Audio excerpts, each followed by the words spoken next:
அன்பு நெஞ்சங்களுக்கு இனிய வணக்கங்கள்ங்க. சினிமாவில் ஹீரோயிசத்தை காட்டிட்டாரு. கடந்த ஜூலை 23ஆம் நாள் வில்லன்கள்லாம் புரட்டி எடுத்துட்டாரு. ஜனநாயகன் செம்ம சக்சஸ் அப்படின்னு அவங்களுடைய ஃபேன்ஸ் எல்லாம் கொண்டாடிட்டு இருக்காங்க. அதே நேரத்தில் ஒரு சிஎம் ஆக நிறைய சேலஞ்சஸ், சவால்கள் காத்துட்டு இருக்கு ஆகஸ்ட் முதல் வாரத்தில் அப்படிங்கிறாங்க. குறிப்பா விஜயுடைய தலைக்கு மேலே அரசியல் ரீதியிலாக 5 கத்திகள் தொங்கிக் கொண்டிருக்கு அப்படிங்கிறாங்க. இதை அவரு எப்படி சமாளிக்க போறாரு? எதிர்க்கட்சிகள் கூடுதல் குடைச்சல்களை கொடுக்க போறாங்களா? இன்னொரு பக்கம் மேகதாது, காவிரி நீர் விவகாரம், பல விஷயங்கள் இருந்துகிட்டு இருக்கு பட்ஜெட் அப்படின்னு. இதை தாண்டி வரதுல தான் அவருடைய அரசியல் அனுபவம், அடுத்த கட்ட அரசியல் பயணம், இப்படி எல்லாமே இருக்குங்க. இதெல்லாம் சமாளிக்க மந்திரி சபை மாற்றம் செய்யலாமா அப்படின்னா பல யோசனைகள் ஓடிக்கொண்டிருப்பதாகவும் தகவல்கள் வருதுங்க. தாவேக்காவை சுற்றி ஆகஸ்ட் முதல் வாரத்தில் காத்திருக்கிற இந்த பரபரப்புகள், பின்னணிகள் தான் இன்றைய நம்முடைய விரிவான இளங்கோவன் எக்ஸ்பிரஸ். நான் உங்கள் சகோ சே த இளங்கோவன். நிகழ்ச்சிக்கு போகலாம்.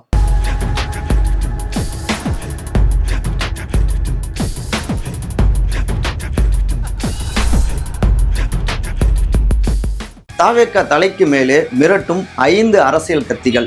என்ன செய்ய போகிறார் விஜய்? நம்ம தமிழ்நாட்டுடைய முதலமைச்சராக திரு ஜோசப் விஜய் பொறுப்பேற்று கிட்டத்தட்ட 2 மாதங்கள் முடிஞ்சிருச்சுங்க. ஆனாலும் தொடக்கத்துல இருந்தே பரபரப்புகளுக்கு பஞ்சம் கிடையாது. நொடிக்கு நொடி பல்வேறு ட்விஸ்ட் அண்ட் டர்ன்ஸ். இப்போ கூட அவருடைய தலைக்கு மேலே அரசியல் ரீதியிலாக 5 கத்திகள், பல்வேறு கத்திகள் இருக்கு. அதுல முக்கியமான 5 கத்திகளை, சமகால கத்திகளை மட்டும் இப்ப நம்ம பார்க்கலாங்க. அதுல முதலாவதாக குதிரை பேர அரசியல். ஒண்ணு, தாவேக்கா ஆட்சியை கவிழ்க்க திமுகவினர் சிலர் சதி பண்றாங்க. அதை ஒட்டி சில கைதுகள்லாம் நடந்தது இல்லையா? கோடிகள்ல பேரம் பேசப்பட்டது அப்படின்லாம் அது ஒண்ணு. அதுலயே இன்னொரு பக்கம் பார்த்தோம்னா, இல்லைங்க அதிமுகவுடைய எம்எல்ஏக்களை தாவேக்கா வாங்குறாங்க, இது தவறு அப்படின்னு அதிமுக குற்றம் சாட்டுகிறது. இந்த குதிரை பேர விவகாரம். இரண்டாவதாக சட்டம் ஒழுங்கு சிக்கல்கள். அதுல இந்த ஒரு வாரத்துல மட்டுமே பார்த்தோம்னா அடுத்தடுத்த 2 காவல் மரணங்கள், மர்ம மரணங்கள் அப்படின்னு இதை கையில் எடுத்திருக்காங்க எதிர்க்கட்சிகள், திமுக. மூன்றாவதாக காவிரி நீர் விவகாரம். இன்னமும் நமக்கு வேண்டிய அந்த நீர் வரல தமிழ்நாட்டுக்கு. மேகதாதுல அணை கட்ட முயற்சிக்கும் வேலைகளை தொடங்கி இருக்கும் கர்நாடக காங்கிரஸ் அரசாங்கம், இவங்களுடைய கூட்டணி கட்சி தான். நான்காவதாக ஆகஸ்ட் 5ஆம் தேதி தாவேக்காவுடைய முதல் நிதிநிலை அறிக்கை, பட்ஜெட் தாக்கல் செய்ய இருக்காங்க. பல்வேறு எதிர்பார்ப்புகள். இதன் தொடர்ச்சியாக 5ஆவதாக சமகாலத்துல நாடு முழுக்கவே அதிர்வலைகளை ஏற்படுத்தி கொண்டிருக்கிற காக்ரோச் ஜனதா பார்ட்டியுடைய சிஜேபி போராட்டம். அவர்களுக்கு ஆதரவாக, அவங்க மீது ஏவப்பட்ட அந்த அடக்குமுறைகளுக்கு எதிராக தமிழ்நாட்டிலும் நிறைய போராட்டங்கள் வெடிச்சிருக்கு. குறிப்பா இவங்களுடைய கூட்டணி கட்சியினருடைய மாணவர் சங்கங்களே போராட்ட களத்துல குதிக்க அவர்களை கடுமையாக அட்டாக் பண்ணி கைது செய்திருக்கு தாவேக்க அரசாங்கம் அப்படின்னு விமர்சனங்கள் வந்த வண்ணம் இருக்கு. இப்படி சுத்தி சுத்தி பல்வேறு பிரச்சனைகள். இதுல முக்கியமா நம்ம இந்த செக்மெண்ட்ல மேகதாது, காவிரி நீர் விவகாரம், அதை கையில் எடுத்துப்போம். மிரட்டும் மேகதாது, கவலையையே பரிசாக தரும் கர்நாடக காங்கிரஸ் அரசு. தமிழ்நாட்டு உரிமைகளை மீட்பாரா இந்த ஜனநாயகன்? கடந்த ஜூன் 12ஆம் தேதி நம்ம தண்ணீர் திறந்து விட்டுருக்கணும் டெல்டா மாவட்ட பாசனத்துக்காக மேட்டூர் அணையில. ஆனா அப்படி திறந்து விடல. ஏன்னா கர்நாடகாவே நமக்கு வேண்டிய அந்த நீரை கொடுக்கல. இது தாவேக்க அரசாங்கம் வந்த உடனேயே விவசாயிகளுக்கு மிகப்பெரிய ஒரு பேரிடியாக விழுந்தது. ஏற்கனவே பயிர்க்கடன் அந்த தள்ளுபடி அந்த விஷயத்திலும் முழுமையாக பண்ணல அப்படின்னு விவசாய சங்கங்கள் எதிர்குறலை ஓங்கி ஒழிச்சிட்டு தான் இருக்காங்க. இப்ப இந்த அடி. அப்புறம் ஜூன் மாசத்துக்கான நமக்கு வர வேண்டிய தண்ணீர்ல கடுகளவு தான் கர்நாடக காங்கிரஸ் நமக்கு திறந்து விட்டாங்க தமிழ்நாட்டுக்கு. இப்ப ஜூலை மாசத்துல 31.24 டிஎம்சி தண்ணீர் திறந்து விட்டுருக்கணும். ஆனா இல்லைங்க, கர்நாடக காங்கிரஸ் அரசாங்கம் தமிழ்நாட்டுடைய உரிமைகளை பறிக்கிறாங்க. வேண்டிய தண்ணீரை அவங்க கொடுக்காம இருக்காங்க. இரண்டாவது, மேகதாதுல அந்த அணை கட்டும் முயற்சிகள். இப்ப ஜெயா பிளஸ் தொலைக்காட்சியில கூட ஆப்ரேஷன் மேகதாது அப்படின்னா அவங்க ஒரு ஸ்டிங் ஆப்ரேஷன் பண்ணியிருந்தாங்க. அங்க தடையெல்லாம் அதை கட்டக்கூடாது அப்படின்லாம் இருந்தும் கூட மேகதாதுல அணை கட்டக்கூடிய வேலைகளை தொடங்கியிருக்காங்க. நான் கட்டியே தீருவேன் அப்படின்னு பேசுறாரு கர்நாடக முதலமைச்சர், காங்கிரஸ் முதலமைச்சர் திரு டி.கே. சிவக்குமார். அவருடைய தொகுதிக்குள்ளார வருது அந்த மேகதாதும். அதனால அடுத்தடுத்த தேர்தல் கணக்குகள்லாம் அவர் போட்டுட்டு இருக்காரு. கூட்டணி கட்சியாக இருக்காங்க தாவேக்கா, ஈஸியா அவங்க கிட்ட கேட்டு பெறலாம். ஆனாலும் நம்ம உரிமைகள் மறுக்கப்பட்டு கொண்டிருக்கு. அப்ப வாய் மூடி மௌனத்தோடு இருக்காரா முதலமைச்சர் திரு விஜய் அப்படின்னு கேள்விகள் வந்துட்டு இருக்கு எதிர்கட்சிகள்கிட்ட இருந்து. இன்னும் சொல்ல போனா காங்கிரஸ் கொடுத்திருக்கிற 5 எம்எல்ஏக்களுடைய ஆதரவு, அதனாலதான் இந்த ஆட்சி தாங்கி பிடிக்கப்பட்டு கொண்டு இருக்கா? நீங்க ஏதாவது நெகட்டிவா பேசுனா அந்த ஆதரவை வாபஸ் வாங்கிடுவாங்களா, குடைச்சல் கொடுத்துருவாங்களா, அதுக்கு பயந்துக்கிறீங்களா அப்படின்னு டிசைனாக விமர்சனங்கள் தாவேக அரசாங்கத்தின் மீது ஏவப்பட்டு கொண்டிருக்கு. அப்புறம் இன்னொன்னு முக்கியமான விஷயம், தமிழ்நாட்டுக்கான காவிரி தண்ணீரை திறந்து விட இயலாது அப்படின்னு காவிரி மேலாண்மை ஆணையத்துடைய அந்த கூட்டத்துல கர்நாடக காங்கிரஸ் அரசாங்கம் திட்டவட்டமா தெரிவிச்சிட்டு இருந்தாங்க. அதே நேரத்துல இங்க என்ன நடந்துட்டு இருந்ததுன்னா, அறிவிக்கப்படாத ஒரு லீவ் மாதிரி இங்க ஜூலை 23ஆம் நாள் பெரும்பாலான அமைச்சர்கள் ஜனநாயகன் திரைப்படம் பார்த்துக்கிட்டு கண்ணீர் விட்டுக்கிட்டு இருந்தாங்க. அதுல காவிரி நீரை பெற்றுத்தரக்கூடிய நீர்வளத்துறை அமைச்சரும் அடக்கங்க. எல்லாரும் அழுதுட்டு இருந்தாங்க. திரு நிர்மல்குமார், திரு ஆதவ் அர்ஜுனா, திரு வெங்கட்ரமணன், இந்த 3 அமைச்சர்கள் தான் படம் பார்க்கலாம்னு நினைக்கிறேன். காலை காட்சியாக FDFS. நிர்மல்குமார் அவர்கள் இரவு காட்சி தான் பார்த்தாரு, எல்லா வேலைகளையும் முடிச்சுட்டு. ஒரு வகையில் அது ஓகேன்னு கூட சொல்லலாம். ஆனா மற்றவங்க எல்லாம் கூலாக கண்ணீர் விட்டுட்டு இருந்தாங்க FDFS பார்த்துட்டு. அப்ப நமக்கான உரிமைகள் அங்க மறுக்கப்பட்டுக்கிட்டு இருக்கு, ஆனா நீங்க இன்னொரு பக்கம் ஜனநாயகனை கொண்டாடிக்கிட்டு இருக்கீங்க அப்படின்னு விமர்சனங்கள் வந்துட்டு இருக்கு. அதே மாதிரிதான் நீட் வினாத்தாள் கசிவு விவகாரத்துல கல்வி அமைச்சர் திரு தர்மேந்திர பிரதான் பதவி விலகணும் அப்படின்னு டெல்லியே ஸ்தம்பிச்சு கிடக்கு. சிஜேபியுடைய போராட்டத்துல நாடு முழுக்கவே ஆதரவு பெருகிட்டு இருக்கு. ஆனா அந்த விஷயத்துல மேலோட்டமாகத்தான் விமர்சனங்களை முன் வச்சிருக்கு தாவேக அரசாங்கம். சென்ட்ரல் கவர்மெண்ட்டை பாஜக கூட பேர் சொல்ல. இதுவும் கடும் விமர்சனம் தாவேகாவை நோக்கிங்க. சரி, மேகதாதுக்கு திரும்புவோம். காவிரி நீர் தர இயலாது, எங்களுக்கே பிரச்சனை அப்படின்னும் இன்னொரு பக்கம் மேகதாது, இப்படி பல விஷயங்களை கர்நாடக காங்கிரஸ் முன்னெடுத்துக்கிட்டு இருக்காங்க. இங்க ஜனநாயகன் திரைப்பட ரிலீஸு, கர்நாடகாலையும் ரிலீஸு, அதனாலையும் கொஞ்சம் அமைதியா இருந்தாங்க அப்படின்னா ஒரு விமர்சனம் இருந்துகிட்டு இருந்தது. இன்னைக்குதான் ஜனநாயகன் ரிலீஸ் ஆகிடுச்சுல்ல, அப்புறம் என்ன இன்னமும் மௌனம் ஏன் அப்படின்னு கேள்விகள் வந்த வண்ணம் இருக்க, அட்லாஸ்ட் இப்ப ஆகஸ்ட் 3ஆம் தேதி காவிரி நதிநீர் பங்கீடு தொடர்பாக ஒரு மீட்டிங் அரேஞ்ச் செய்யப்பட்டிருக்கு கர்நாடகத்துல. அதுல பங்கேற்க போறாரு நம்முடைய முதலமைச்சர் திரு ச ஜோசப் விஜய் அப்படின்னு வேளாண்மை துறை அமைச்சர் திரு வினோத் தெரிவிச்சிருக்காரு. அங்க கர்நாடக முதலமைச்சர் திரு DK சிவகுமார் அவர் தான் இந்த மீட்டிங்கையும் அரேஞ்ச் பண்ணியிருக்காரு. அங்க போய் நம்ம உரிமைகளை பெற்றுக் கொடுப்பார், ரியல் ஹீரோவா, அரசியல் ஹீரோவா நிச்சயமா ஜொலிப்பாரு நம்முடைய CM அப்படின்லாம் விஜய் அவர்களுடைய ஃபேன்ஸ், தாவேகா ஃபேன்ஸ் அவங்க எல்லாம் தொண்டர்கள்லாம் தெரிவிச்சிட்டு இருக்காங்க.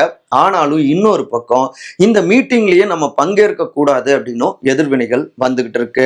குறிப்பா பாமகவுடைய தலைவர் மருத்துவர் திரு அன்புமணி ராமதாஸ் கூட அதை வலியுறுத்தி இருக்காரு அழுத்தமாக. அதாவது காவிரி நீர் விவகாரத்துல தன்னிச்சையாக அரசாங்கம் செயல்படக்கூடாது, ஒரு முடிவுக்கு வந்துடக்கூடாது தமிழ்நாடு அரசாங்கம். இரண்டாவது, பல்வேறு விவசாய சங்கங்கள், பல்வேறு அரசியல் கட்சிகள் எல்லோரிடமும் ஆலோசனை செய்துவிட்டு தான் ஒரு முடிவை தமிழ்நாடு அரசாங்கம் தெரிவிக்கணும்.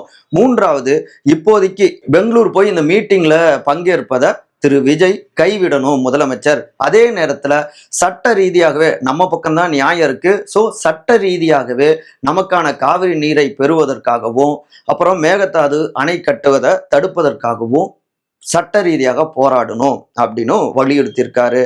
ஸோ இந்த பயணமும் கூட இன்னொரு பக்கம் நெகட்டிவ் இமேஜாக மாறிக்கொண்டிருக்கு விஜய் அவர்களுடைய அரசாங்கத்துக்கு எதிராக. தாவேகா ஆட்சி, சவால் விடும் எதிர்க்கட்சிகள், கேள்வி கேட்கும் ஆளுநர், ரொட்டேஷன் முறையில் மந்திரி சபை மாற்றமா? டெல்லி தொடங்கி சவுத் தமிழ்நாடு வரை, நாகர்கோவில் வரை அடுத்தடுத்த பல்வேறு விவகாரங்கள் வெடிச்சிட்டு இருக்கு. எல்லாமே ஏதோ ஒரு புள்ளியில இணைந்து விஜய் அவர்களுடைய அரசாங்கத்துக்கு பெரும் குடைச்சல்களாகவும் மாறிக்கொண்டிருக்குங்க. அதுல முக்கியமா மாற்றுத்திறனாளி திரு சபரிவர்மன், அவரு சிறைச்சாலை மரணம், நாகர்கோவில் சிறைச்சாலையில. இன்னொரு பக்கம் இப்ப லேட்டஸ்டா இளைஞர் திரு அருணாசலம், அவருடைய காவல் மரணம். இது ரெண்டுமே மர்மமா இருக்கு அப்படின்னு, சட்டம் ஒழுங்கு சரியில்லை, முதலமைச்சர் கையில் இருக்கக்கூடிய காவல்துறை என்னதான் பண்ணிக்கிட்டு இருக்கு அப்படின்னு நான் ஸ்டாப் அட்டாக்குங்க எதிர்கட்சிகள், திமுக மற்றும் அதிமுக உள்ளிட்ட பல்வேறு கட்சிகள். அதற்கு அடுத்து பார்த்தோம்னா குதிரை பேர விவகாரம், எங்களுடைய எம்எல்ஏக்களை இழுக்கிறாங்க, இது எந்த வகையில நியாயம் அப்படின்னு அதிமுக நான் ஸ்டாப் அட்டாக்கு. முக்கியமா வருகின்ற 29ஆம் தேதி கடலூர்ல தாவேகா அரசாங்கத்தை கண்டிச்சு ஆர்ப்பாட்டம் செய்ய போறோம் அப்படின்னு அறிவிச்சிருக்காரு முன்னாள் முதலமைச்சர் அதிமுகவுடைய பொதுச் செயலாளரான திரு எடப்பாடி பழனிசாமி. இதுல ஆளுநர் திரு அர்லேக்கர் அவர்கிட்ட தொடர்ந்து புகார்களை கொடுத்திருக்காங்க இந்த குதிரை பெற விவகாரம் அப்படின்னு ஏற்கனவே அதிமுக. சோ இதை ஒட்டி வாய்மொழியாகவும் அதிகாரிகள்கிட்ட என்ன நடந்துகிட்டு இருக்கு அப்படின்னு விளக்கம் கேட்டிருக்காரு ஆளுநர். சோ அந்த குடைச்சலும் கூடுதல் குடைச்சலாக தாவேகாவுக்கு மாற இருக்கு. ஸோ ஆகஸ்ட் 5ஆம் தேதி தாவேக்காவுடைய முதல் பட்ஜெட் கூட்டத்தொடர் தொடங்குது இல்லையா? அதற்கு முன்னதாகவே இவை எல்லாமே அடுத்தடுத்த தலைவலியாக மாறி இருக்கு தாவேக்காவுக்கு. பட்ஜெட் அப்படின்னு நினைவுக்கு வருது 2500 ரூபாய் மகளிர் உரிமை தொகை, அப்புறம் பல்வேறு கட்டணமில்லா பேருந்து பயணம் உள்ளிட்ட பல்வேறு விஷயங்களும் அறிவிப்புகளும் இருக்குமா அப்படின்னு எதிர்பார்ப்புகள் தமிழ்நாட்டு மக்கள்கிட்ட இருக்கு. ஆனா இன்னொரு பக்கம் தாவேக்கா அரசாங்கத்துக்கு நிதிநிலை நெருக்கடியா இருக்கு. ஏற்கனவே வெள்ளை அறிக்கை வெளியிட்டு இருந்தாங்க. 10 லட்சம் கோடிக்கு மேல தமிழ்நாடு கடன்ல தத்தளிச்சுட்டு இருக்கு, கஜானா காலியா இருக்கு. இந்த நேரத்துல எப்படி இந்த திட்டங்களை அறிவிக்க முடியும் அப்படின்னு பல்வேறு நெருக்கடிகள் இருக்கு. இருந்தாலும் சொன்னதை செய்யவில்லை என்றால் இதையே கையில் எடுத்து தாவேக்காவுக்கு குடைச்சல் கொடுக்கலாம் அப்படின்னு காத்துக்கிட்டு இருக்காங்க திமுக, அதிமுக, அமமுக உள்ளிட்ட பல்வேறு எதிர்க்கட்சிகளும். பட்ஜெட்ல எப்படி திட்டமிடுறாங்க அப்படிங்கிறத நம்ம திங்கட்கிழமை காணொலியில விரிவா பதிவு செய்யலாம். அதற்கு அடுத்து பார்த்தோம்னா தாவேக்காவுடைய எம்எல்ஏக்களை விலைக்கு வாங்கணும் அப்படின்லாம் சில விஷயம், அதாவது ஆட்சியை கவிழ்க்க சதி செஞ்சாங்க, திமுகவை சேர்ந்த சிலர் சதி செஞ்சாங்க அப்படின்லாம் அந்த விவகாரம் வெடிச்சிருக்கு இல்லையா? சிலரை கைதெல்லாம் செஞ்சிருந்தாங்க.